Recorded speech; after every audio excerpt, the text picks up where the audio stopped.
بسم الله الرحمن الرحيم والتين والزيتون وطور سينين وهذا البلد الأمين لقد خلقنا الإنسان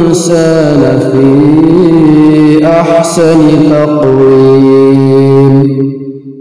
ثم رددناه أسفل سافلين